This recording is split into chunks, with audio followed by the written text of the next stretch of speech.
years ain't what it used to be.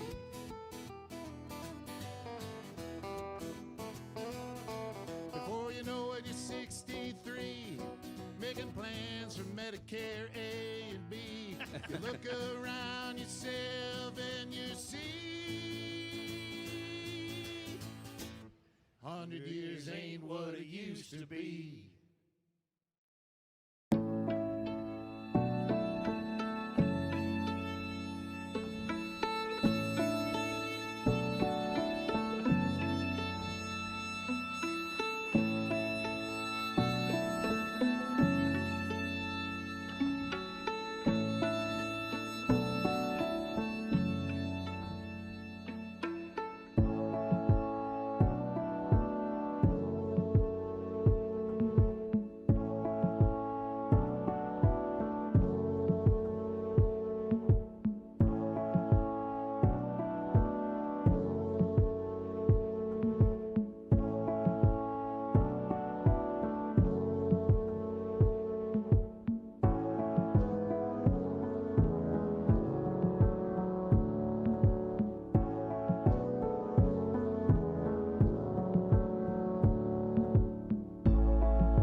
What's coming up on the ride?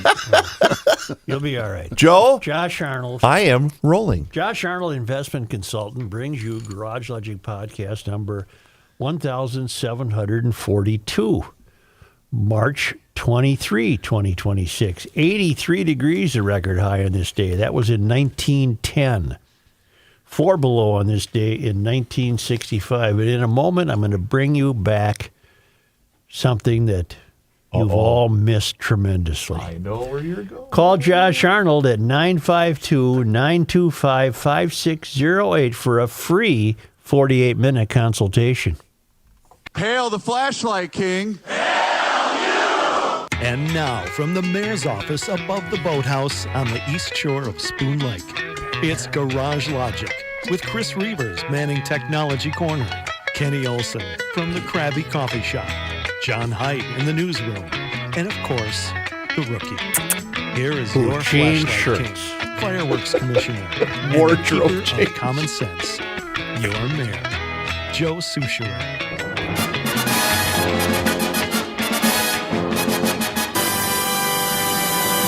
You all thought I forgot. Ice outs! Ice outs! God. Who reminded him? I love them, and you guys don't like them, and I don't know why you don't like them. Some GLer wrote in tattling. Don't forget. No. And I'm remiss. We had a night out, ice out as early as March 11th, of course. That was the earliest. That was Minnetonka in 1878, you global warming fans.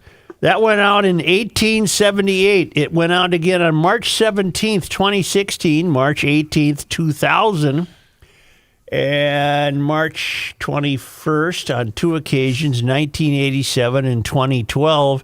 White Bear went out on March 21st in the year 2000. It went out on March 8th, 2024, and March 16th, 2016. We are caught up on ice outs, and you will have them now until the final one. Oh, boy. Most of them in April. I love ice outs, I know you do. and we're up to date on them, and you're going to get them. Whether you like it or not. Yeah. I think listeners enjoy them. I think it's you nattering nabobs who don't like them. I agree with you. I think a listener enjoys them. Me. We were close to an opener. We only missed it by about 24 Chris, hours. is Fratelloni's little ding, ding, ding bell still in there? Ding, ding, ding. Joe, I would appreciate it from now until, I'm going to say, Memorial Day. Yeah. As soon as you're done with the ice outs, could you just hit that little dinger just to snap me back into reality? Yes, I can. Because while you were doing that, I made an interesting discovery about one of today's topics. Should I wait till we get to that topic? I'm chomping at the bit to All right, talk what about is it? these collector plates. Okay, well, let me set it up. All right.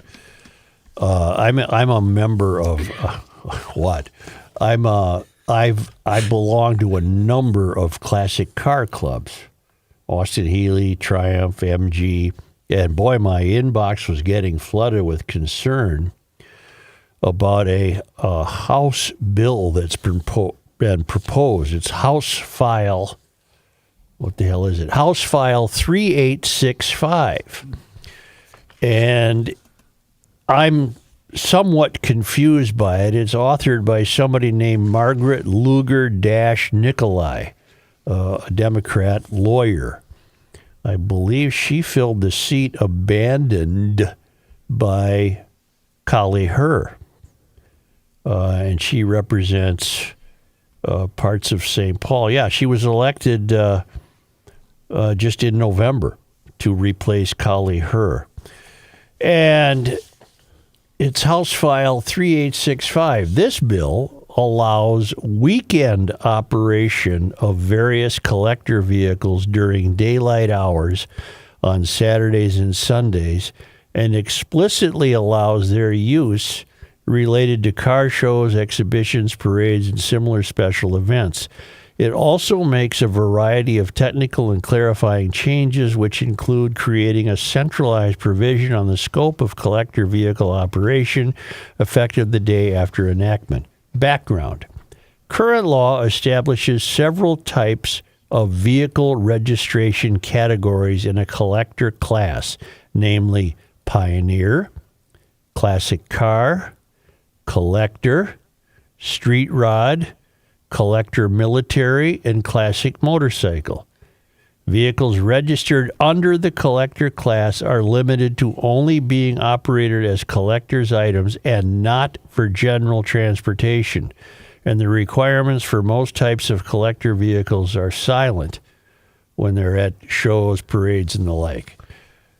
We have a call in to Meg Luger-Nikolai. Of course, we haven't heard back. It sounds to me, I think the fail-safe when you look at any bill is look at the money. It seems to me that this is an attempt to force people using a collector car as their daily driver. Correct. And they'd have to get a regular license and pay regular license fees. When you get a collector plate, which I have on one car, I've had them on many and will continue to, you only pay once for that plate. Yeah, and it's a reasonable price. What have you had a brainstorm about? Key changes took place actually January 15th of this year, 2026. You now, and you have to have proof of insurance. I don't know why that is new. Well, we've always had to do that on our other vehicles. Yep. But now you have to provide proof of a daily driver. You have to come in there with valid registration for a second vehicle that's used for commuting, everyday use, business, etc. So that's new. If you were if you already had plates like you do, you wouldn't have to do that. This would be just for new applications. So I buy a 1980 MGB tomorrow, and I want to immediately put collector plates on it. I would also have to produce evidence that I'm driving a more modern car. You gotta be kidding me. Right. What critics are worried about are all these drive-in coffee meetings, Wednesday night shows, you know, the cruising.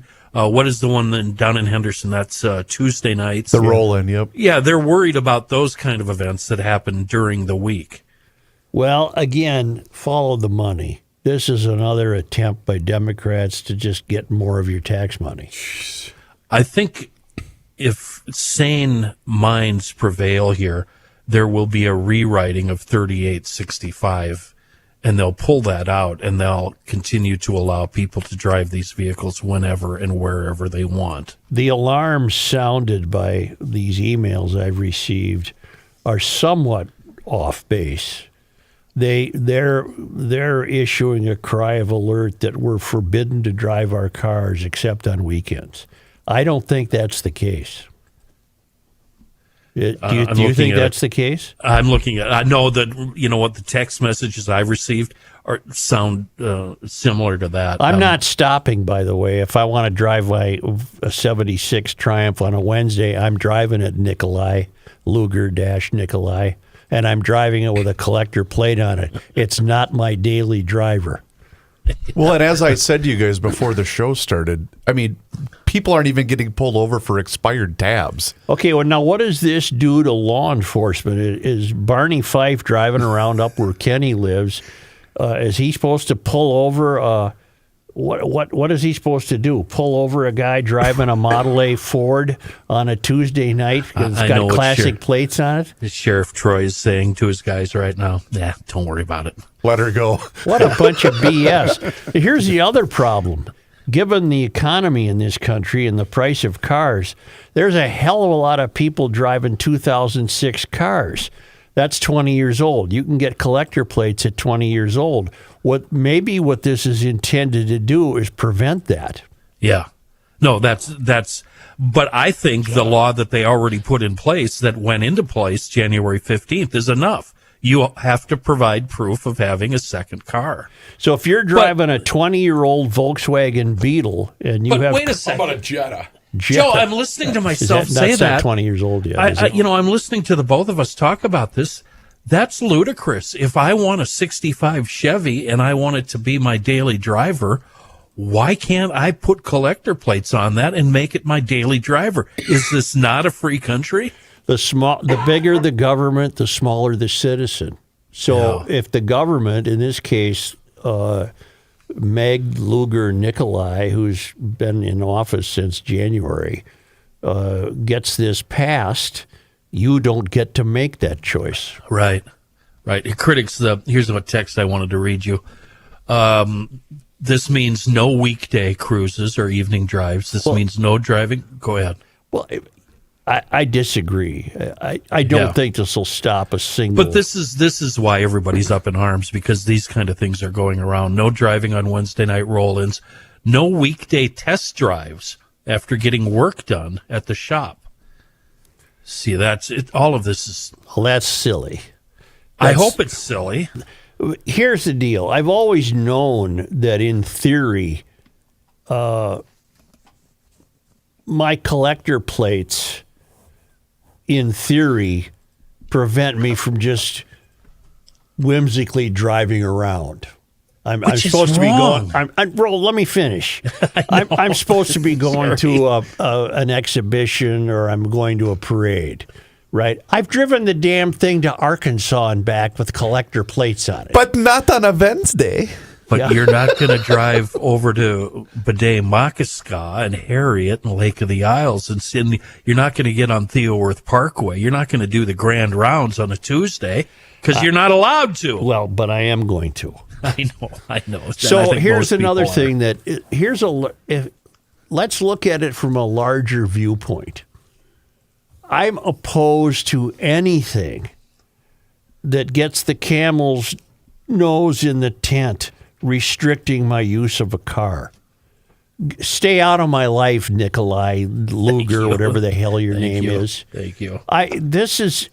Take the larger view of this. I don't want to live in the United States when the Mysterians are going to control every time I can use my car. Yep. And that to me is this is too close to that. This is too much of your nose in my tent. Get the hell out of here. Why don't you do what you're supposed to be doing? Can you imagine the call for MPD? Hey, we got a robbery suspect here. Hold on. He's driving a 1929 Model A two-door. Right. What in the hell? What about next year when I register my plow truck, because it's a 2007? I'm going to tell them I only drive this after heavy snowfall. This classic. Well, now there's where this is going to be interesting. Your truck at the year 2007 will be 20 years old. Yeah, in 27, right, next year. Yep. By law, you can apply for collector plates. And I do own newer vehicles that are daily drivers. Well, then I think you're safe. You probably will drive the plow truck only after big snowfalls, and you probably have other trucks you use more frequently than your plow truck. Yeah. So you're a perfect candidate to put collector plates on the plow truck, pay for them once, and hope that plow truck plows snow for the next 15 years. So what if I would really love to buy a 1965 Chevy truck. Yeah. A 65 truck, and I want to make it my daily driver in the summer.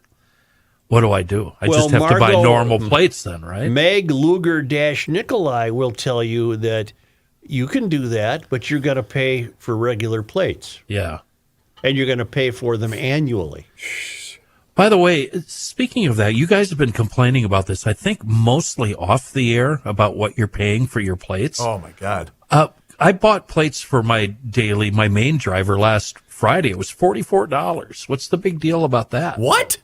Yeah, registering my side-by-side was $60. What year is it? It's a 2016. 2026. I don't know what I paid. I don't have it in I front of renewed my tabs, Ken, and my Traverse is a 2023, and I spent almost $600. Gee willikers. Yeah. No, I went, well. Wow. Yeah. It was 580 something or other. I can't remember. Let's put it this way. Wow. It didn't take Meg Luker Nikolai long to figure out the game, did it? Nope. No. Let's get some more money out of you people. They're searching under all the cushions and lifting all the rugs. My counsel to the collector car community No, you're not above the rules, boss. I'm sorry. is, to me, the only thing to be worried about here is this bold attempt to stick her nose further into the tent of when cars can be used. Lady, I got news for you. There aren't enough of them for you to worry about. They're not causing any problems. So why don't you figure out how to stop fraud? Why don't you It's buzz off? almost as if they keep continuing to come up with reasons for just one more pin for me to want to leave the state. You know what I mean? Yeah. What can we come up with next? What's our protest going to be if this passes? And lady, I got another thought for you, lady. If you're driving an old MG as your daily driver in this state, you're driving it for about 4 months. That's it. She doesn't know what an MG is, Joe. So this idea that the state is somehow getting shortchanged because people are using collector cars to drive to work is a non-factor. Non-factor. I'm in my head. I'm already putting together a protest parade of classics. I will be glad to be in that parade. I will join you. For this parade, the classics should be a guy with a 1990 Chevy 2500. You know, just some real dork cars. So I could roll in with my. There you go. That's the dork classics. How That's about what a we're dork gonna call plate, it. Meg? A dork plate. I could roll in with my 05 Jaguar with the hood ornament missing. Yeah. Nice. Yeah. How about calling out these people who think an 05 Jaguar is a classic car? Yeah. That's a dork car. Yeah. Non-factor. Dorks on parade. It's a Ford Taurus. Yeah. In dirt bikes, in the dirt bike world, we call them goons. Yeah. A goon bike. Yeah. Well, I am alarmed, but only because of the larger reason, not because of the current reason. I don't think you're whistling up the wrong tree there, Meg Luger Nikolai. You kind of mix your signs, don't you, Joe? Did I say whistling up the wrong tree? You sure You did. did. I don't know. What's the correct phrase? Barking up the wrong tree. That's it. Whistling Dixie with the barn I was door open. barking It's like up the wrong tree. Royce saying cutting the wind and breaking the cheese. Right. Sneaking your nose in the tent. Breaking the News of spring from Mary Kirk. Joe, I stepped outside Friday morning and could smell the earth. Well, she's a GLer.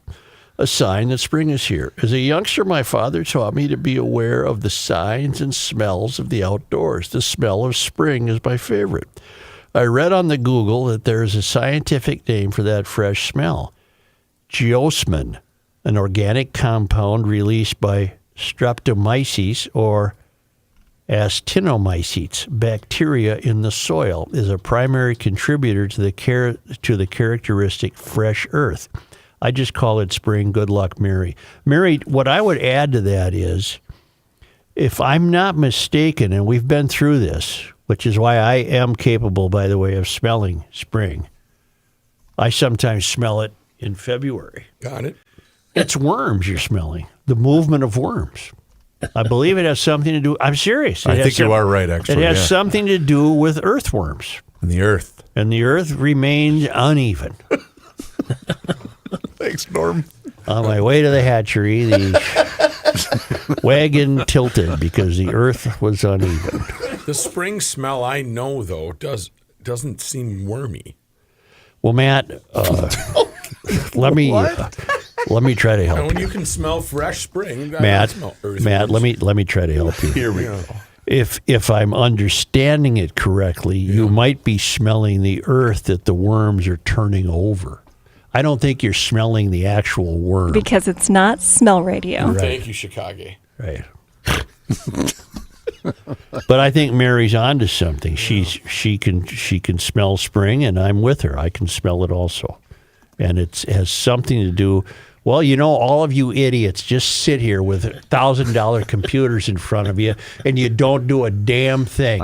We ain't going to smell it with this wind. Look up worms in spring. If worms have something to do with smelling spring. The early bird gets the worm. No, I'm laughing because this is Second one of mouse those. gets the cheese. This is one of those Joe-isms, like the best coffee is the coffee made with the coldest water. Right. That happens to be true. This worm thing is just another Joe-ism. No. I'm reading from the book of Joe. No, It's just something worms he's have decided something to on do this. with it. He's made up his Gabe, mind. will and you this help is me? how Because you can is. do it a lot faster. Final say. Yes, it is possible to smell worms, or more commonly, the earthy scent associated with them during spring. The smell is often a mixture of fresh soil, decomposing organic matter, and the chemical Hello? compound geosmin That's what she just wrote. released from bacteria in the soil This when is. it rains. Thank you very much. Thank you. You know, I got to Thank be you. honest. Who is your daddy? When I locked in on Matthew, I thought whatever's coming out of his mouth is going to start like it's an explanation that's going to turn into complete and total no, BS. to his great credit, he found the right answer. Thank you very much. If I may defend you, Joe, on the other matter, Kenny brought sycophant up, alert.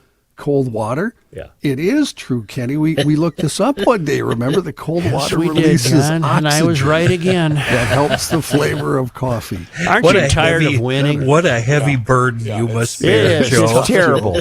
And obviously, the coldest water is provided by Hofferman Water in Connecticut. Oh, little right plug there. You want to do it? No, it's your turn, Joe. I don't want to. Yeah, you need to. Oh, I don't want to. okay. Come on, Wormy. Boy, I'm glad I got back to those ice outs. Woo-wee. And whoever did that, may you spend an extra half an hour in hell. Say, did winter take a toll on your garage door to the point where you might need a new one? Get a hold of Precision Garage Door. They have models of new doors for every budget. The designer comes out. That's a free consultation. You shoot the breeze, pick a door, bing, bang, boom. And right now, GLers get a $400 trade-in credit for your old garage door. They'll haul that away. Now, if you got through the winter with your current door and you still think she's got years left, but you didn't like the way it sounded, book a Precision Door $79 safe and sound package and let those guys throw the diagnostics at it. Figure out if you got long life in it, or if she needs a new spring, or this or that and the other thing. Save that door if you can. Book online at Precision Door MN, one word, precisiondoormn.com, or call Precision Door at 612-263-6985 to schedule your free on-site new door estimate, or book a safe and sound package with Precision Door.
Here's a guy that lost his mouse, Joe Souchere. That's not worms Luckily you fixes. smell. Turn his microphone off. He's so undisciplined. I'm waiting for him to reply to that snarky. I can't. He can't. I shut his turned my mic mic off. We'll keep it off, pal. With the arrival of spring, that's not, it's not worms you're smelling. It's crabgrass and weeds plotting their evil attack on your yard. The best lawn in the block. It's merely a click away. It's really simple. ProfessionalTurf.com. ProTurf, they've been in the Twin Cities since 1982. And, boy, they've been with us on GL since way back in the radio days. That means you've been hearing us touting the benefits of ProTurf treated lawns for a long, long time. Long enough to know to not send that renewal contract back to that company that did you wrong last year.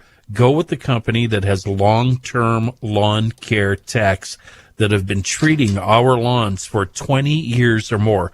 Here's what you're going to do. I'm going to talk you through it right now. Go to ProfessionalTurf.com, get on the schedule a free in-person lawn care estimate, and one of those ProTurf experts are going to come out, walk your lawn, and then set up a custom slow-release fertilizer and weed killer program, environmentally safe and guaranteed for superior results. A beautiful, lush lawn that is free of dandelions, crabgrass, and broadleaf weeds. And you'll have the best track on the block, guaranteed. All you have to do is click on ProfessionalTurf.com. What was the name? I had to turn my mic back on. Hi, Joe. What was the name of Rick Capcella's documentary? A Precarious State. Which I think should be shown weekly by some outlet. And that focused heavily on a guy who owned a lot of apartment buildings named Jim Rubin. And then we had Jim Rubin in as a guest, and he was lamenting the absence of knowledge that the Minneapolis City Council has just about business in general. But he took particular note to say that Elizabeth Shaffer, who was a park board commissioner and now a city council member, seemed to, whatever it is, she gets it. And I was noting today in the Minneapolis Times, she has written to her constituents about what she sees on the city council and how they're failing to do what city council should do. And she said, "We see issues brought forward that I believe do not belong on the Minneapolis City Council agenda. Members of the City Council have spent time, energy, and city resources to bring forward resolutions calling for the normalization of relations with Cuba, urging unspecified European financial institutions to divest from companies that enable ICE, and instructing the University of Minnesota to end a labor standoff. I feel like such resolutions distract from the business of actually running the city." Well, of course they do. And as in the case with the university resolution, could actually interfere with the ability of a coordinate unit of government to do its own job. Minneapolis needs municipal leaders focused on Minneapolis. And Minneapolis does not have that. They do not have a government of municipal leaders focused on the city. They're just as likely to be focused on the West Bank or land that was stolen or let's normalize relations with Cuba than they are potholes and streetlights and parkways and libraries and what have you. So thank you to Elizabeth Shaffer for being a voice of reason in a time of tremendous turbulence here and elsewhere. And may she be recognized as so forth and so on. She has a husband, Steve, and 4 grown children. And it looks like she's a medical doctor. Didn't Really? she?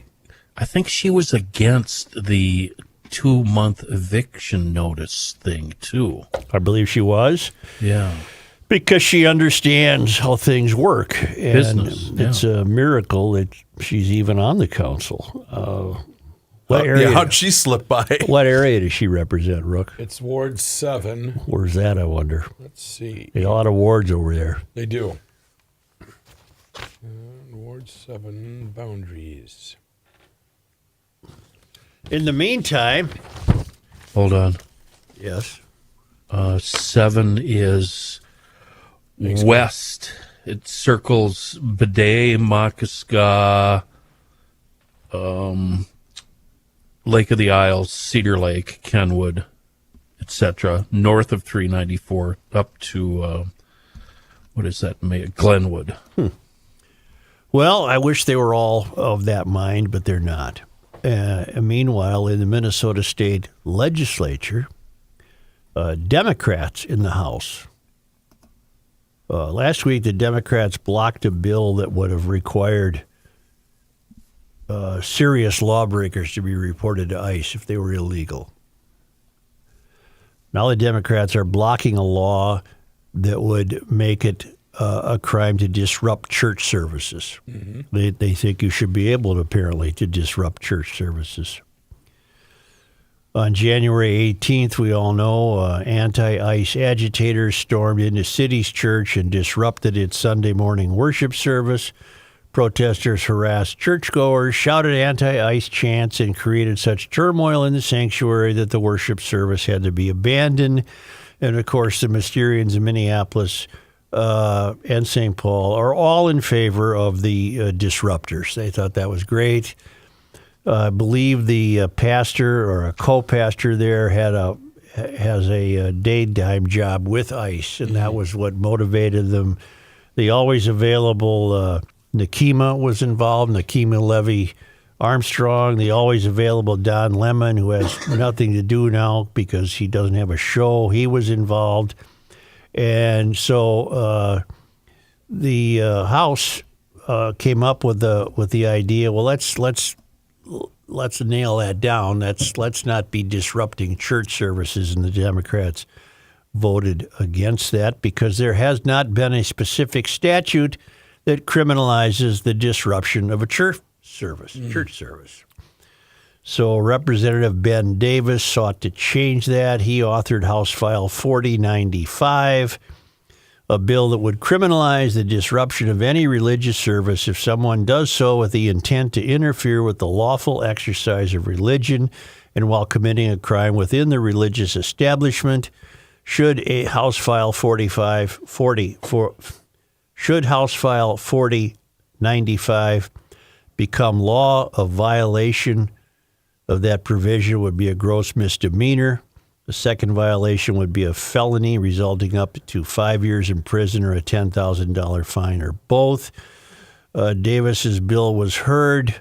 What's the date of this story? Oh, it was heard, I believe, last week in the House Public Safety Committee, and the Democrats opposed the bill and offered a variety of explanations. Democrats said the state law already has statutes that criminalize disorderly conduct, trespassing, and interfering with religious observance. Both Democrats said those existing laws should be able to deal with the situation at City's church. That's where that took place. DFL Rep. Kayla Berg, a current congressional candidate, read through a list of shootings that occurred at houses of worship and eventually accused Republicans of refusing to protect those places because of the GOP's opposition to gun control. Kayla Berg. Let's look her up, Rook. Kaela. Kayla Berg, B-E-R-G. So let me see now. If a church got shot up, that's because Republicans opposed gun control. That was her excuse for blocking this bill. The Democrats, during the meeting on this bill, repeatedly brought up Operation Metro Surge.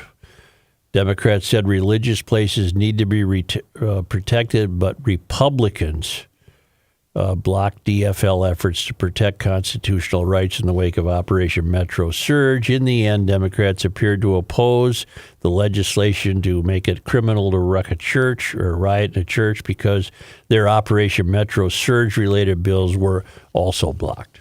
Third term, 2 kids, elected 2020. Independent labor consultant is her occupation.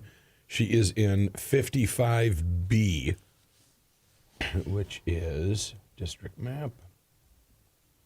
Walter Hudson said, I find it, frankly, mind-boggling that the argument against this bill would be that there's a bunch of other things that ought to be done alongside it, Hudson said. This is how we legislate, one bill at a time, one provision at a time. I think the best excuse is Kayla's, believing that it's all right to disrupt the church because Republicans are opposed to gun control. Did you find it, Matthew? 35E, Burnsville area. B, yeah. Mm-hmm. Yep. Yeah. It's basically the split from Buck Hill up to 35W. The DFLers who voted against House File 4095 were Kayla Berg, Sandra Feist, Emma Greenman, Athena Hollins, Pete Johnson, Kelly Muller, Dave Pinto. Hey, Dave, you voted on something.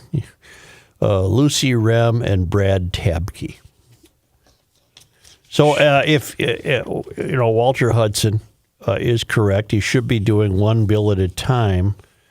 But on this bill, they dragged in everything they could think of, including, well, there's been shootings in churches, and that's the fault of Republicans. I don't think it is. She's been a flight attendant for Endeavor. She worked as a union organizer and a union steward for United Steelworkers and the Association of Flight Attendants. Well, her bona fides as a Democrat are well established then. Yes. All right. Let me see my trusty watch. I'm going to save this. I'm going to save this and tell you. Brigham Young. I want to read something I just looked up on that topic. This is AI. Under Minnesota law, statute 609.28, it is a misdemeanor to intentionally prevent someone from performing a lawful act recommended or enjoyed by their religion. Additionally, it is a gross misdemeanor to intentionally and physically obstruct someone's access or egress from a religious establishment.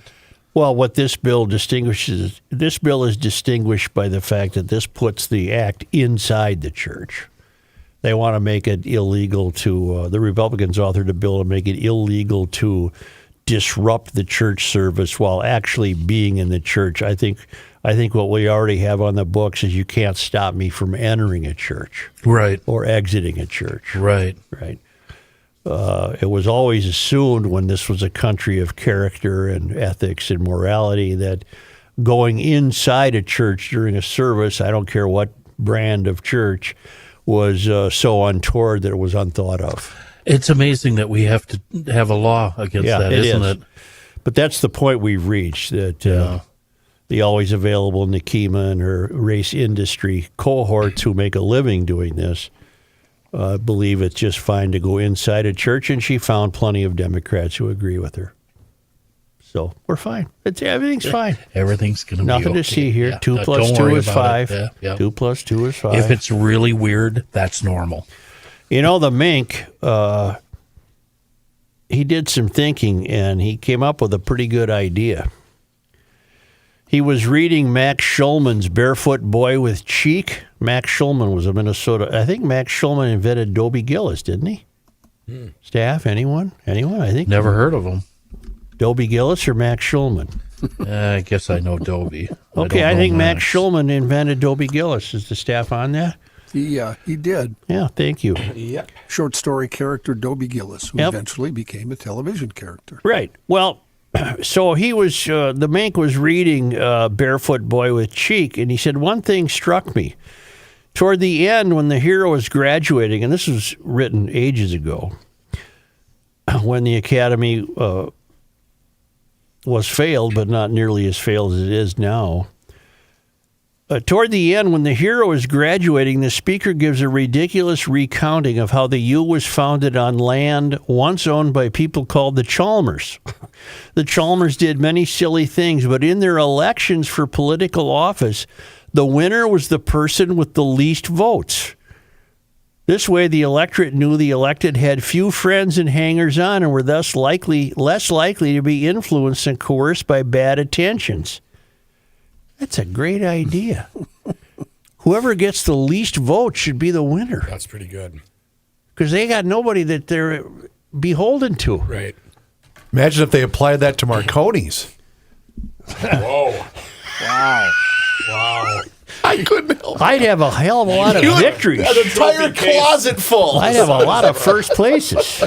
Is this kind of humor the kind of the stuff that you older folks, is this like Bob and Bill humor? I knew he was going to say that. I knew he was going to say that. Yes, it is. Yes, it is. Abbott and Costello kind of nonsense. Yeah.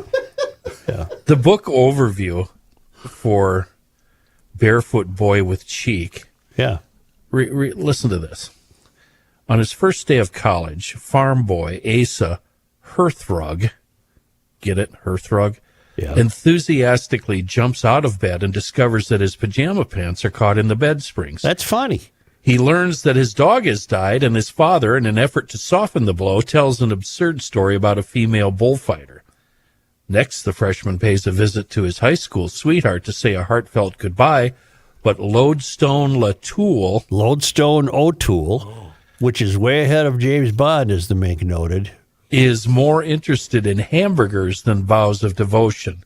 And this kind of hilarity, I guess, just ensues through the whole book. Well, and I guarantee you'll smile so hard your jaw will hurt.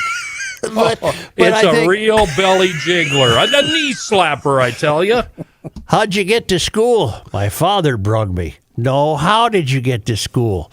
That's James Thurber when he was writing a story about the lineman that Ohio State absolutely had to have eligible to play, and he was in class, and the class knew that this lineman was really valuable to the team. They had to get him through this class, transportation.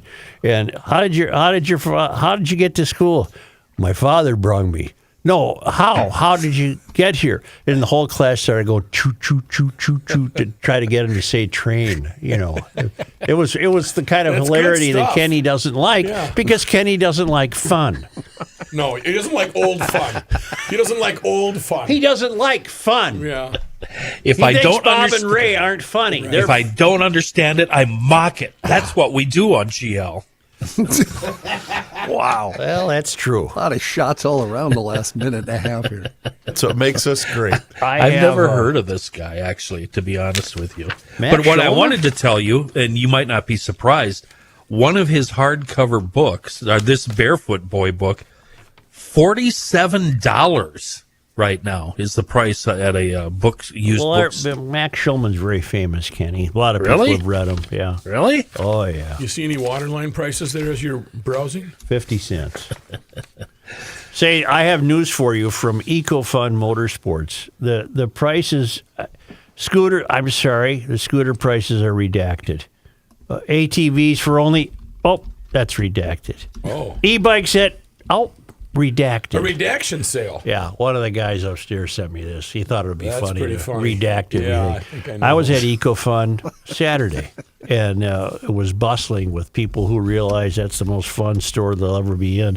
400 e-bikes in stock right now, as low as $7.99 on sale.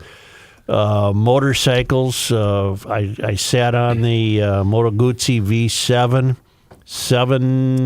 $71.99, I think. Just tell us what you bought. What you get? Well, we're in negotiations, and we have. Wait a minute, with them or with the wife? No, with them.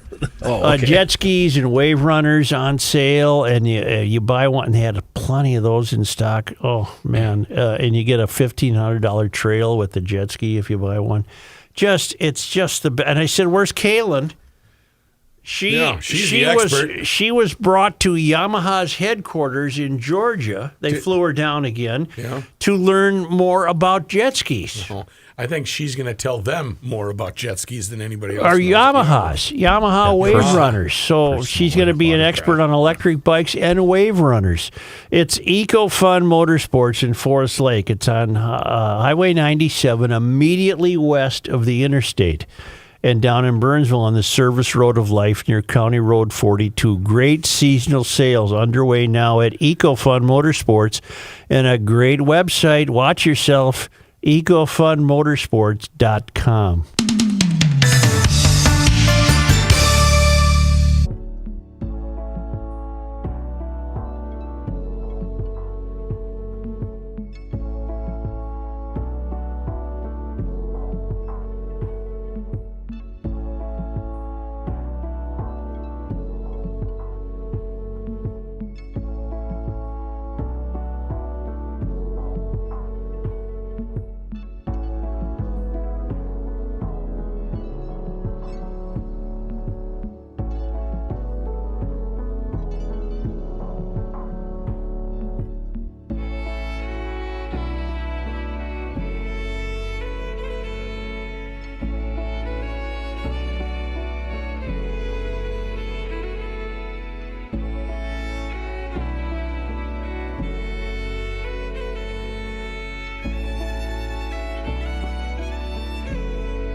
It's the end of the world as we know it, and he feels fine.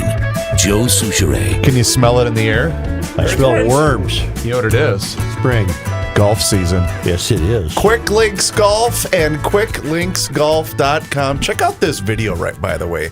If you go to their website, you can see all sorts of previous projects that they have worked on. It doesn't matter. Are you looking to maybe put that simulator inside your home, maybe your office? Give the gift of golf all season. It's still long. indoor season right now. Oh, heavens, yes. Yeah. Although I thought I saw a couple of guys out on the course yesterday. If you did, they were cold. Okay. Maybe it was Saturday. Saturday. Maybe it was you saw Saturday. Maybe somebody. that's what it was. Anywho, it's a local company based out of Chaska, Minnesota. They handle all different price points, ladies and gentlemen. So, you know what? Maybe you're looking for something for yourself, for your business, or for a gift of the golf lover in your life. Check out QuickLinksGolf.com and get that free consultation. Book that appointment right on their website, QuickLinksGolf.com. And please do me a favor and mention that you heard about them here on the Garage Logic podcast. Here is John Heidt. Thank you, Joe. This news is brought to you by North American Banking Company. During that first segment there, after we talked about the tabs and stuff, I went and looked it up, and most states have the same law that we want, or we don't want, but that they want here, that they're trying to introduce. But the interesting thing is, it said they are, quote, enforced unevenly in a lot of states. So basically, That's a way of saying we don't pay any attention to it. Go ahead. Wednesday night, you need to get groceries. Right. Go ahead and take the old car. We don't really care. Yeah. So, in news, two shootings over the weekend in Minneapolis have community activists worried about a ramp-up in violence. First, it was a midnight shooting Friday. It sent 4 boys, 3 17-year-olds, and a 16-year-old to the hospital, all with non-life-threatening injuries. Police say someone opened fire at the Popeyes restaurant on West Lake Street and then fled. Then on Saturday night, Minneapolis police say gunfire, which occurred around 10:15 near the corner of East 25th Street and South 17th Avenue, left a 19-year-old man with a fatal gunshot wound and a 16-year-old boy with a non-life-threatening injury. It's not known if the two shootings are related.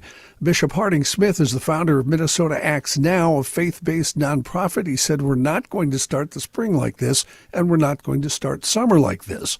He says he and 11 staff members are initiating street outreach, youth mentoring programs, and home visits for at-risk youth. Jack Burnett is the founder of Level Ground Vocational Training. He says his nonprofit program will continue to mentor young people. They've been doing it since 1923.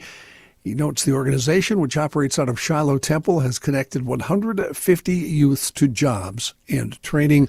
Police say suspects in both shootings remain at large. The Reverend said, "We're not going to start spring like this," to which I would have been compelled to say, "But Reverend, we did." Yeah, that's exactly what I was thinking. We did start spring like this. John, the address of that second shooting, I heard the South 17th part. What was the cross street? 25th, South 17th, East 25th Street and South 17th Avenue. Oh, that's a neighborhood, all right. Yep. It's going to be a... It's between Bloomington Avenue and Cedar Avenue. When you watch some of the social media reaction, I don't think it's going to be a very good summer in Minneapolis. Well, we're going to hope for the best. I couldn't agree more, but it's just... Yeah. Feeding our future founder, Amy Bach, who prosecutors call the ringleader of the massive pandemic fraud scheme, now has had her sentencing date scheduled.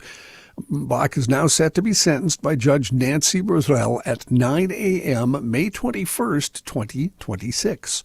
A jury, you'll remember, found Bach guilty on all 7 counts she faced, including charges of wire fraud, conspiracy to commit wire fraud, conspiracy to commit federal programs bribery, and federal programs bribery. Bach defended herself during the trial. She said that wire fraud was committed, but by other people who simply copied her on emails, and that she never demanded bribes or kickbacks, and that there was no agreement with anyone to do either of those things. Bach had testified the rapid growth of Feeding Our Future, founded in 2018, had everything to do with the demand for food, not a scheme to defraud the government. Again, she'll be sentenced May 21st. Yeah, but Amy, nobody got fed. Minnesota sports journalist Jessie Pierce, who covered hockey in Minnesota, and her 3 children have been identified as those killed in a White Bear Lake fire on Saturday. Pierce was well known in the hockey community, covering the Minnesota Wild and Minnesota Frost, co-hosting the Bar Down Beauties podcast, and making frequent appearances with our buddy Judd Zolgad on Judd's Hockey Show.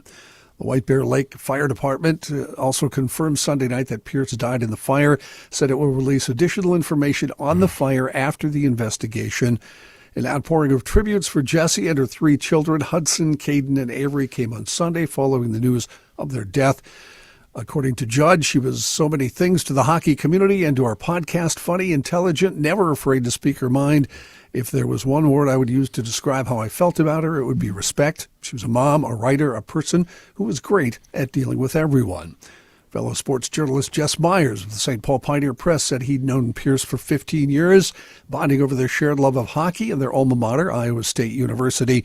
The Wild created a memorial for Jessie and her children, setting flowers in her media spot at Grand Casino Arena and placing a stick out in their memory. Didn't she podcast from this very studio? She used to. Yep, she really did. She was a really cool gal, and I didn't know her. She'd be one of the people that would be sitting with us, having a cold one, watching the Wild game. That's the kind of gal she was. She was just awesome. She was just on Judd's show on Friday. Oh. And then Judd did a show this morning that's already over, kind of a tribute to her. Yeah. And the Wild, tip of the cap to the Wild, the way they handled that. And I know Hines spoke about her after his press conference after the Dallas game on Saturday as well. It's just a horrible story. She's getting national recognition. Yeah. Which would crack her up. Yeah, right. Yeah. You know, because that's the kind of person she is. She'd ask them, what are you doing showing me on your network? Right. Well, I mean, she wrote for NHL.com. And the league released a statement on her. That was quite touching. Schefter and New York Times and it made Good Morning America this morning. Yeah. Beltrami County Sheriff's Office says they recovered a deceased man from the Mississippi River on Friday after a vehicle left the road and went into the water. Sheriff's Office said they received a call around 4:43 in the afternoon Friday when a pickup truck reportedly left the roadway while traveling northbound on Sunnyside Road. It then entered the Mississippi River after traveling through a residential yard. No one was seen leaving the vehicle after it went into the Mississippi. By standard, authorities attempted to reach the truck to get any occupants out, but they said the vehicle quickly sank into the river. The lone occupant of the vehicle, an adult male, was pulled from the river around 6:30 in the evening and pronounced dead at the scene. At this time, authorities are still investigating why the vehicle left the road. They have not yet identified the driver of that truck. Another State Fair concert announced. What are we? Let's see. 5 months away from the State Fair. Groundbreaking. Are you serious? It's already 5 months? Well, right. It's April, pretty much. Tis almost the season. Groundbreaking girl groups TLC, Salt and Peppa, and En Vogue are bringing their push it real good. What's your favorite TLC? Don't Go Chasing Waterfalls? Yep, Waterfalls are good too. They're bringing the tour to the State Fair. Chris, put your finger on the button here because the tour's name is It's Ironic. Oh. I thought TLC hit each other over the head with baseball bats or something. No, the one was Wasn't arrested. that Left Eye? For domestic. I believe she is no longer with us. She got killed in a car accident. What was her name? Left Eye Lopez. That's right, Left Eye Lopez. She's the one that burned down the I think it was Research Lopes. It was Lopes, right? It wasn't Lopez. Was it Lope? Oh, I'm sorry. Yeah, I think you're right. Left Eye Lopes. Left Eye. She's the one I love. Thank you. Can't remember his name. Haywood. One eye. They're set to perform at the Grandstand September 5th. That is the second Saturday of the fair. Tickets will go on sale this Thursday at 10 a.m. There should be a service that could provide me with the exact time that Salt and Peppa is going to do Push It. So I could walk in, I could dig that song. It'll probably be their encore, right? Because it's their biggest song. Yeah. And then walk out so I wouldn't have to see anything else but that song. That's what I've always said about Metallica. If you could just tell me when they're going to play Sandman and right. And Whiskey in a Jar, and then let me get out of there. Give me a heads up. Whiskey in the Jar is on their regular playlist.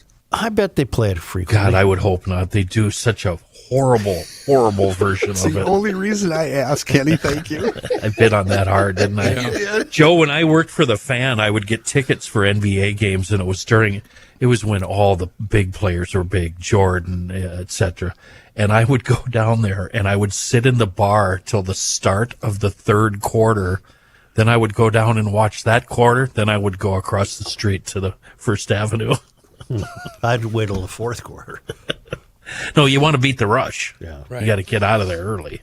Why don't we take a quick break here and hear once again from Mr. Olson. That's good because I got a great tip from a GLer that I think could help all of us regarding a Seafoam product. Let me just read it to you. Kenny, I was at the sports show visiting the Seafoam booth and talking to them about Bugs Be Gone. I don't think we have a video for Bugs Be Gone. You could just change this back to all of us, Chris.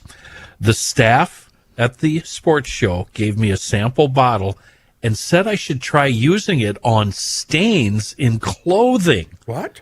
Yeah, well, being a GL guy, I thought I'd give it a try when I got home, and I bet you know where I'm going with this, don't you, Matthew? And he is happy to report it worked, but he says, and now here's what he says, I don't know if I believe him, but he says this Bugs Be Gone actually removed the stain, and now nobody can tell that I was eating a hot dog with ketchup. Oh, my God. Yeah, thanks and good luck from Tom. Yeah. Number one, Tom, we know it didn't remove any kind of ketchup stain from your shirt. We know where the stain was. And nobody admits to eating a hot dog with ketchup. Everybody puts mustard on ketchup. But it is notable that Bugs Be Gone works on clothing stains. That's an excellent tip and definitely worth trying. And it's part of the big three from Seafoam that every GLer should have. Bugs Be Gone, Deep Creep Penetrating Oil, and, of course, the OG, the motor treatment. Wonderful products from our friends at Seafoam. John? Thanks, Kenny. And I love ketchup on hot dogs. I'm sorry. I knew you were going to say that. The only time you don't do it is when Chris and Robs used to bring the hot dogs over. Oh, remember? They used to yell at me. Oh, they would scold us for sure. Oh. Hey, do you guys bring any ketchup? I don't put ketchup on hot dogs. What kind of rube puts ketchup on a hot dog? Hi. It's like throwing a hot dog down a... No. In national and international news, President Trump extended his deadline for Iran to reopen the Strait of Hormuz. I got an email, by the way, saying I've been saying this wrong, so I'll say it right now. The Strait of Hormuz. Yeah. I was saying Muse, apparently. Anyway, the Strait of Hormuz. I like that somebody actually took the time to send me that. I haven't even noticed that. What were you saying, Hormuz? I was saying Hormuz, like Muse. Hormuz. Hormuz. Is that what it's called? Yeah. We're turning now to our global correspondent with word on Mr. Trump first issued a 48-hour deadline for Iran, and now it's been lengthened to 5 days, and he is our global correspondent, Mr. Vogel. Could you please explain that? Trump drawn in 48 hours today. 48, bang, bang, bang, Iran. Thank you. That's our global correspondent, Mr. Vogel. As I think Mr. Vogel told us, the U.S. will now hold off on striking the power plant for 5 more days. That makes perfect sense to me. It does. Trump made the announcement on his Truth Social site hours ahead of his previous deadline. He said the U.S. and Iran have had very good and productive conversations. However, Iran says, no, we haven't had any conversations with the United States or the president.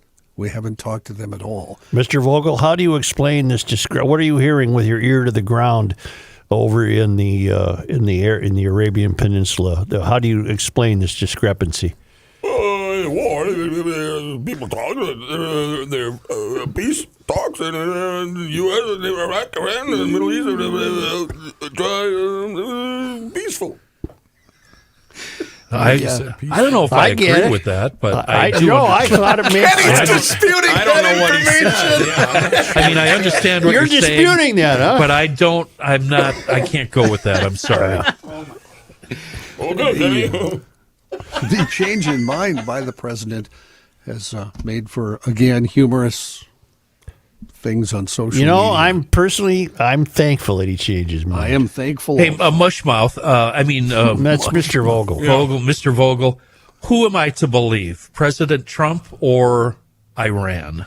Iran, telling the truth, Trump is for himself. Are you talking with food in your mouth? Aisle 6.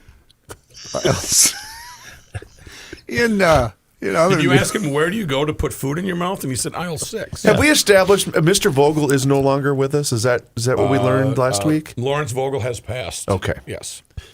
I mean, it was a long So when time the family ago. gets back, they're going to be happy that he's now a correspondent on the show. I don't think Brian is listening. Brian's the youngest son. I don't think he's listening to the show. Gotcha. It's meant out of love.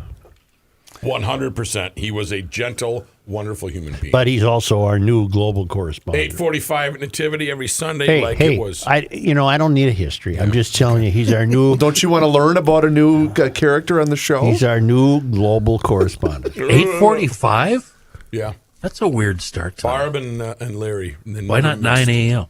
Never met. Because you had to make time for the 10 o'clock Mass, which was the high Mass at Nativity. Okay. In other news, former FBI Director Robert Mueller dying Friday at the age of 81. After leading the agency from 2001 to 2013, he later became known for his role as special counsel.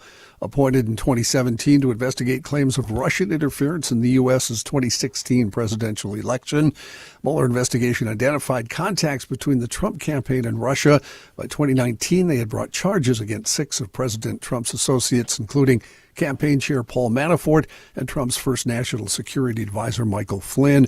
8 people eventually charged and convicted from that investigation, 5 pardoned by President Trump. Before the report, Mueller had served as the FBI's second longest serving director, joining the agency days before the September 11, 2001 attacks. Before that, Mueller graduated from Princeton University in 1966, then got a master's degree at New York University. After getting his master's, instead of going to work, he joined the Marine Corps, where he led a rifle platoon of the 3rd Marine Division in Vietnam. He served as an officer for 3 years and would ultimately receive numerous medals, including the Purple Heart, 2 Commendation Medals, and the Bronze Star. President Trump took some grief after reacting to news of Mueller's death with the message, "Good, I'm glad that he is dead." In contrast, former Presidents Bush and Obama. This country could use some kinder words from that. I saw a great picture of Mueller in his Vietnam fatigues, holding a rifle, battle helmet on, next to a picture of Trump holding a bowling trophy. In contrast, former Presidents George W. Bush and Barack Obama wrote posts praising Mueller for the service he gave to the United States, both as an award-winning soldier and his tenure at the FBI. White House border czar Tom Homan said yesterday immigration and customs enforcement officers will not be directly involved in security scanning measured at airports today as they began helping Transportation Security Administration employees. He said, wherever we can provide extra security, I don't see an ICE agent looking at an X-ray machine because we're not trained in that. But there are certain parts of security TSA is doing that we can move them off of those jobs and put them in specialized jobs to help move those lines. President Trump wrote on Truth Social earlier Sunday that ICE officers will, in his words, help TSA agents starting today, and Homan is in charge of that operation. 2 people killed, several others badly hurt when an Air Canada regional jet hit a fire truck on a runway while landing at New York's LaGuardia Airport.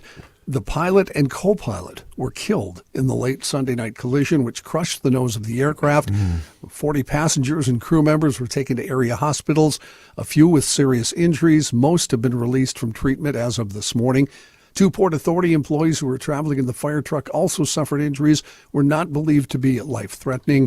In the moments before the crash, an air traffic controller could be heard on a radio transmission giving clearance to a vehicle to cross part of the tarmac and then trying to stop it. The airport was shut down, air traffic diverted this morning.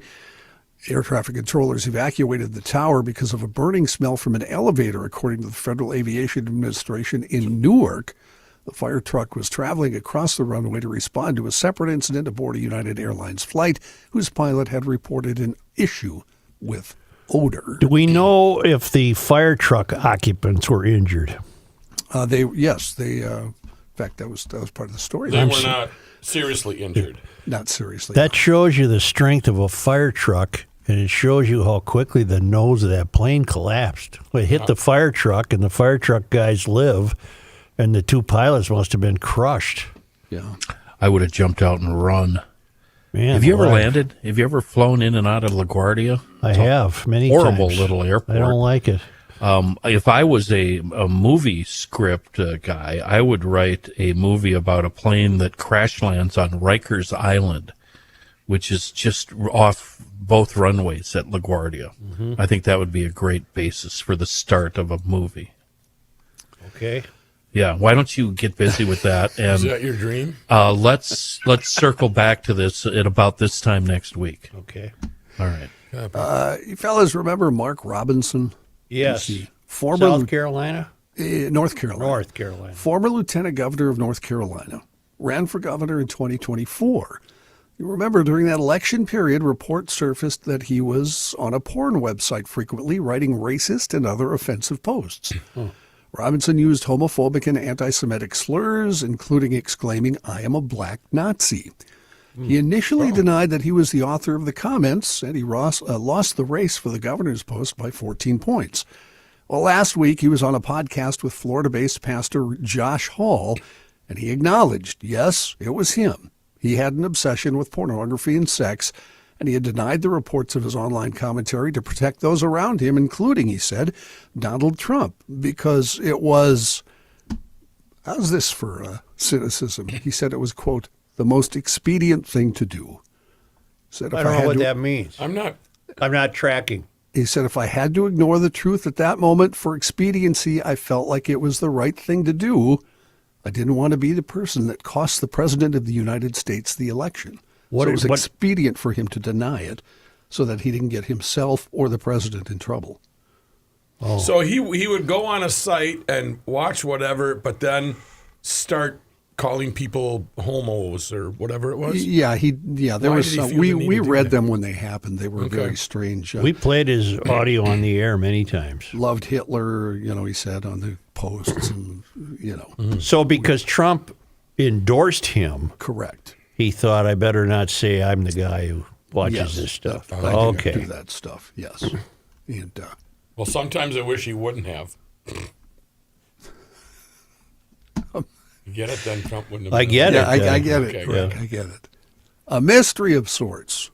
French children discovered another seated Gaul skeleton this week near their primary school playground in Dijon. Like some other Gaelic figures, the figure's back was pressed against a wall, facing westward, hands resting on its lap. Scientists aren't sure why this happened, and they remain puzzled by the ancient burial practice. 4 other Gaelic skeletons were discovered in the same position in recent weeks, each at the bottom of a roughly 3-foot pit.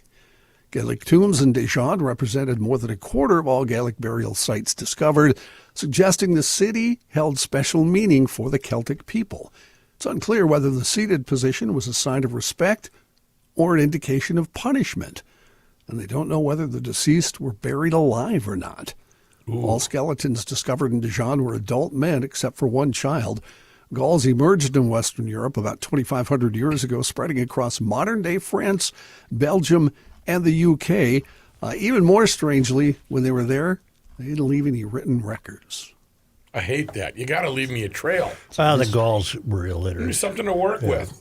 They had a lot of Gaul. Yep. Wonder how that's related.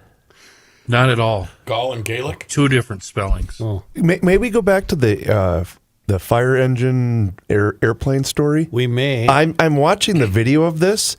The fire truck pulls out in front of. Have you guys seen the video? I assume. Right? To his credit, the air traffic control guy took responsibility and said, "I screwed up." Oh, he did. Yeah. I did not know that. I'm sorry. Yeah. But it's as if the fire truck had its lights going and pulled in front of the plane as if I have the right of way. Well, both were clear. He cleared both of them. Oh, he did. He cleared the plane, aircraft, and the fire guy. And I'm sure the pilot was doing everything he could to hold the brake down. He just couldn't stop in time. Right. Yeah. Woof. Oh, man. Yeah. And Finland's President Alexander Stubb. Remember we talked about Finland last week, right? They're the happiest place on earth because they're full of Finns. He's warning that relations between the U.S. and Europe are fractured. because of Donald Trump's policies, and he urged allies to salvage what you can of the alliance. So much data. Sorry. He said, I was pessimistic. clicking on the Air Canada video. He said, I'm more pessimistic now in that sense and more realistic. He said, in the olden days, U.S. would consult with us and its allies. This time around, the U.S. is acting alone without informing us. He added that ideological changes in Washington are reshaping priorities. He called MAGA in ideology, anti-globalization, anti-international institutions, anti-Europe, and anti-EU at least. Stube joins a growing number of European leaders who say Washington is pulling away from any alliances with them. The Finnish president said the consequences were already visible. He said there's a split in the global West right now, a crack between the Europe and U.S. Obviously, I'm trying to salvage what I can. He also warned that easing U.S. sanctions on Russia would have direct consequences for the war in Ukraine. He said it's very damaging for Ukraine because it basically feeds the Russian war machine. He said reports that Russia could be earning up to $150 million per day from higher oil prices wouldn't surprise me at all. John, thank you. You're welcome. At the state capitol, there's efforts underway to repeal the ban on the development of new nuclear power plants. This is exactly what the American experiment is working on and hoping for, because Minnesota used to have affordable and reliable energy, but we have a ban on the creation of nuclear plants, and the American experiment is trying to get to the bottom of that. Why? It's the cleanest, safest, and most reliable carbon-free energy on Earth, but state law says, no, we can't do that. We're one of 9 states with a nuclear moratorium, and the only one in the middle of the country still doing this to ourselves. So the rest of the world is trying to get ahead of this energy curve, and Minnesota is waiting. So the American experiment does not want to repeat that failure. You can help. Go to americanexperiment.org and click on the Take Action button. Tell your representative it's time to free the nukes and restore reliable, affordable energy in Minnesota. americanexperiment.org.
Here's a man who spends hours in hardware stores, sifting through the nuts and bolts of life. Joe Soucheray. North American Banking Company. You know what? They have been investing into your success since 1998. That's right, because back in 1998, they made a promise to deliver a better banking experience for you, for your family, and also for you business owners. That's what they strive for every single day with that personalized service.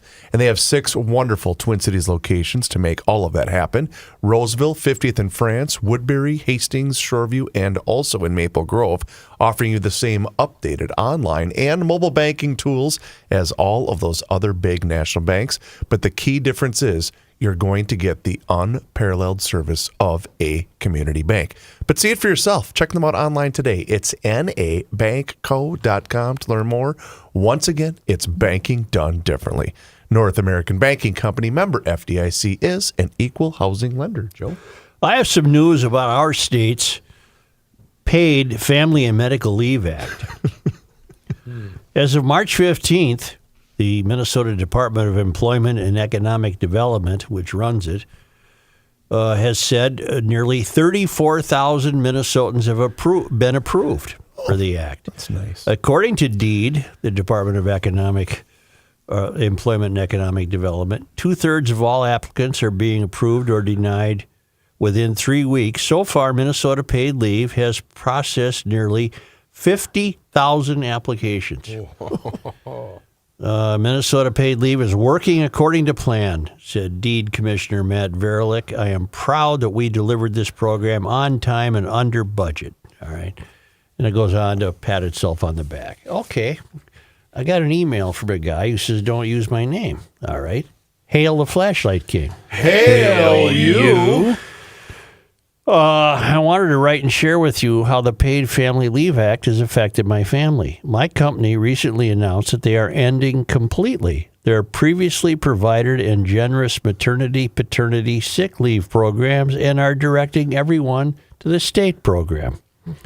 From their perspective, I'm at least empathetic. I work at a mid-sized local company, and with the new program and tax, they were effectively paying for the program twice, much like you do when you send your kids to private education. And I need them to stay in business to continue to have a job. The problem is that the state benefit is capped at the state average weekly wage. That is to say, the average weekly amount earned by a person in Minnesota. We are a single-income household. I am lucky enough to earn above the average individual wages, but when considering household income, we're much closer to average, again, because my wife stays home to care for our children. Herein lies the problem. If I take the state leave, I'm only guaranteed 50% of my current salary, but could be allowed by the state up to 90%. I can't afford to make half my salary for a few weeks, much less 12 weeks, and still pay my bills and put food on my family. So fraud or not aside, I'm now getting taxed an extra 0.5% every year to pay for a program that I can't afford to take advantage of, that has now replaced a generous benefit my employer previously provided because the free market drove them to. But I suppose maybe that's the point, since we're an evil traditional family with a minivan full of kids in Catholic school and a loving mother who is sacrificing years of her life and career to take care of them. Why would the greatest state to raise a family want to help us? Sincerely, so-and-so. Then I got this. Wow, what a racket. A Lakeville couple says they are receiving a growing, I believe this is from Alpha. A Lakeville company says they are receiving a growing stack of official letters from Minnesota's unemployment insurance and paid leave and medical programs, all addressed to businesses they have never heard of and have never operated from their home. Despite multiple phone calls and letters to the state, the couple says the mail keeps coming. Since mid-February, the homeowners say they have received more than 20 official letters from Minnesota's paid leave programs addressed to companies they say they have no apparent record of existing. We lived here for 22 years, the homeowner told Alpha News. We've never run a business out of this house, and it's a purely residential neighborhood. The first letter arrived Feb 13, addressed to the STEL Building Materials. The company said they had never heard of that company. A search of the Minnesota Secretary of State's business registry turned up no record of it. An online search yielded no apparent U.S.-based business by that name. The following day, another unemployment letter arrived. This came from the state's paid family and medical leave program addressed to the mystery company, STEL Building Materials. Concerned, the homeowner wrote a formal letter to the state of Minnesota stating that no such business had ever operated from the property and asking that the entry in the state system be corrected. The couple also returned the initial letters by certified mail. But the mail didn't stop. Instead, it multiplied. By early March, the couple said they had accumulated roughly a dozen additional letters. More recently, a second business name began appearing on the envelopes, Bukowski Property Management, which does not appear to be registered with the Minnesota Secretary of State or associated with any identifiable business in online searches. At first, we thought it was a mistake, but when the letters kept coming and a second business name showed up, that's when we became concerned. The couple has not opened any of the letters, noting they are not addressed to them. They have instead photographed the envelopes and provided copies to a legislative office after reaching out for help. Despite contacting state agencies by phone after being told it could be a simple clerical error or a transposed digit, the couple says no one has indicated the address has been flagged or corrected. They just said to mark them not at this address and return them, the homeowner said, but they keep coming. The unusual situation unfolds against the backdrop of the state's ongoing fraud crisis as well as the rollout of the new paid family and medical leave program. The Lakeville couple says they do not know whether the letters tied to their address represent a clerical mistake, a data entry error, or something more serious, but they are concerned their home address could be linked to potential employer accounts without their knowledge. We just don't want our address associated with fraud, the homeowner said. Alpha News reached out to the Minnesota Department of Employment and Economic Development, which oversees both the unemployment insurance and the paid family and medical leave programs, for comment, but did not receive a response. Shocking. I'm stunned. See, here's an example of honest people. And the state doesn't know what to do with honest people. Tax them. The state is flummoxed. Let's run them out of here. What the hell are these honest people doing telling us they're ruining our scam? They're Lee Elia bitching at the people that bought tickets to the game. Why aren't you people working? Jobs. Holy mackerel. I don't know what to tell them. I hope they're not still getting the stuff, but wouldn't surprise me if they are. Wouldn't surprise me either. No. And I want to take a moment to tip our cap to the people of Zumbrota. Love Zumbrota. You know, you go down south, you cross the Zumbrota River. Isn't that up by St. Cloud? 16 times. No, it's the south. It's south of Cannon Oh, Falls. I know. I just thought it was, You're testing him. I just thought it was St. Cloud. Well, he probably does know because he's been tubing on the Cannon River. We're going next year with you. Well, don't say we. I'll bring a sandwich. Yeah. They're going back to the original state flag. Zumbrota? This is really catching on. I'm so happy. The city of Zumbrota will replace the current state flag with the 1983 version. The old flag will be displayed in the city council chambers starting today. Well, that's fantastic. This is, we're fighting back with this flag. I told you this before the show. You'd be shocked at how many areas are actually flying the old flag The city outside council, of the metro. the city council voted 3-2 to replace the current state flag with the old one. The flag will be displayed only in the city council chambers, not outside City Hall. We have other pressing issues in the city of Zumbrota, said Mayor Todd Hamill. He voted against the measure.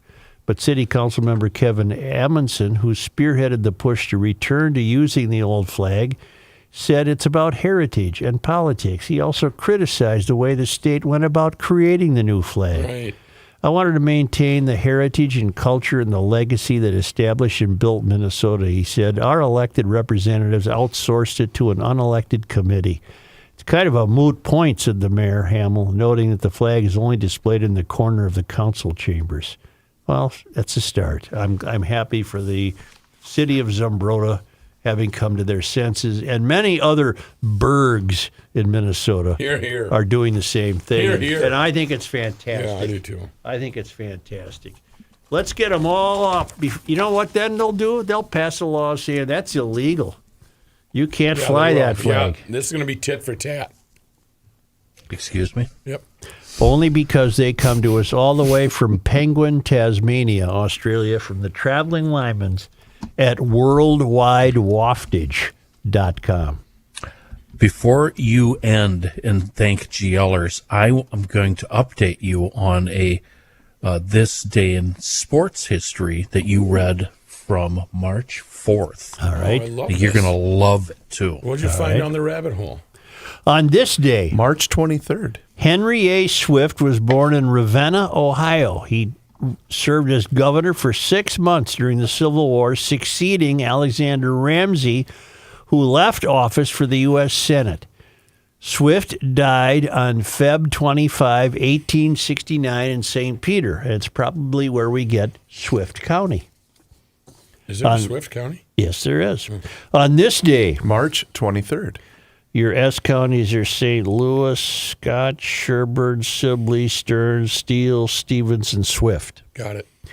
On this day, March 23rd. 1860, convicted of poisoning her husband, Stanislaus, Anne Belansky was executed in St. Paul. Ooh. Belansky was the only woman and the first white person to be legally executed in the state, although serious doubts about her guilt still persist. She didn't like us. She didn't like Stanislaus. Cold case, huh? Yeah, it really is. On this day, March 23rd. in 1971. Oh, recently. Minnesota was among the first states to ratify the 26th Amendment to the Constitution, which gave U.S. citizens 18 years of age or older the right to vote in local, state, and national elections. Both Minnesota and Delaware claim to be the initial actor on this important issue, although one Minnesota legislator who voted against ratifying called his state's role a dubious pleasure. Ratification by the necessary number of states was completed later in the year. What was it before? 21? Yeah. On this day, March 23rd. in 2002, the University of Minnesota Gophers wrestling team won their second consecutive NCAA National Championship. Congratulations. On this day, Kenny, in Minnesota sports disappointment history. Why would you have brought up on the 4th a Blackhawks goalie, Sam Lopresti, setting a still-standing NHL record of facing 83 shots against goal on goal? Why would I have brought it up? Yeah, they were playing the Bostons. Why would that be on Minnesota sports history? Because Sam Lopresti was from Evelyn. That's why you brought it up. What you didn't bring up, and I wish I knew the GLer that sent me this. I didn't discover this on my own. I'm sorry, sir or ma'am. Listen to this, Joe. Serving with the U.S. Navy during World War II, Lopresti was riding on a ship that is torpedoed during an Atlantic crossing. He is one of 29 sailors who will spend 42 days in a lifeboat until their rescue off the coast of Brazil. Wow. After drifting 2,500 miles. He's credited with saving the lives of the men by catching dolphins for food. Wow. Now go back to the record of his shots and read me that. 83. You know what those 83 shots were to Sam Lopresti? Nothing. That's nothing. He could have stopped him with his head, and he said, that's nothing. Wow. That's fantastic. You think he told that story Seems a to lot? me I remember that about Lopresti. That era is over. There was a time, when you guys were young in the late 50s, 60s, 70s, where what do you think the percentage was of men around you in your lives that fought in World War II? I mean, it had to be 80% of all the men you knew. The ones around me were 100%. Well, look at Chuck Norris. He was in the, what? He invented war. Yeah, he invented war. Yeah. But he served for 4 years and then came back and did his karate stuff. Well, Ted Williams, what would have been his career numbers had he not flown for the Marines? Yeah. What's funny about karate stuff? I just thought that was an odd Karate analogy to make. stuff. I don't know. Chuck Norris. He's got that whole karate thing On this going. day in sports disappointment history. Joe, who'd we lose to on March 23rd? In 1981, the Phillies played with replacement players. Ooh, Scabs. Why is that a I Minnesota? have no idea. disappointment? Well, weren't they the basketball team? The Minnesota Phillies? Oh, I thought you were talking about the baseball club. No, this is an F. F-I-L-L-I-S. So you're talking baseball, not Mickey and the Duke. It's a Minnesota sports disappointment history. It wouldn't have been the Philadelphia Phillies. Well, that's why I was Was it confused. girls? Yeah, Phillies. Yeah. Oh, with an F. Look at that filly. Yeah, hey, look at that filly. Yeah, karate So stuff. that's some funny Right. Bob and Bill comedy, Roy Bob stuff. and Ray. you Bob bastard. and Bill. Who's Roy? Abbott and Costello. And Speaking of sports, we should make mention there will not be a Monday night sports talk today. We will be recording that tomorrow. Patrick has other duties That's fine. today. No wonder it was very silent in the green room over there. Yeah. Can we go back to Lopresti for a minute? Yes. According to a sailor, he improvised a weapon by lashing a sheath knife to a boat hook. He plunged into the ocean and caught, all by himself, a 35-pound dolphin. They hauled it into the boat, drank its blood, and cooked its flesh in a metal bucket with rags and kerosene. How about that? You know, again, kerosene. Ooh. throw 200 shots at him. He didn't care. No. That was a pleasure compared to what he went through. Yikes. Holy Yeah. mackerel. Yeah. Wow. That put life into perspective, didn't it? Look up Sam Lopresti. When did he die? You know what that dolphin was? He was the slowest one of the group. I don't even think dolphins are that good eating. Well, at that Well, I point, But at that probably point, you're at not, that you know, point, it's you don't have a menu. December 11th, 1984, aged 67. Boy, he died young. Oh, yeah. It said reason for death. Lopresti died of a Heart attack. poisonous, No, what is it? Dolphin? Heart attack. Ingestion? Did he finish out his days at home on the range, I wonder? Iron He Range? died in Eveleth I'll be damned. at his home. Sam Lopresti. He played for the Phillies. No, Blackhawks. Yep. Thank you, GLers. Wow. I'm sorry that you had to hear He that. did not wear ice skates until the 9th grade. Yeah. He probably became a goalie because he wasn't a good skater. Probably. He skated fast because the ice was cracking under his feet. not a strong skater. That was Joe? Joe's giving up. yeah. Hey, do us a favor. If you haven't done He was a so already. gunner's mate. Join the thousands and thousands and thousands of subscribers on the Garage Logic YouTube channel, where you can watch the show each and every single day starting right around noon. And there's also full segments. There's video shorts. There's even behind the scenes footage. Just search Garage Logic, 2 words, on YouTube, along with all of our social media channels. That includes Facebook, Instagram, and X. And you can also sign up for the Daily Logician.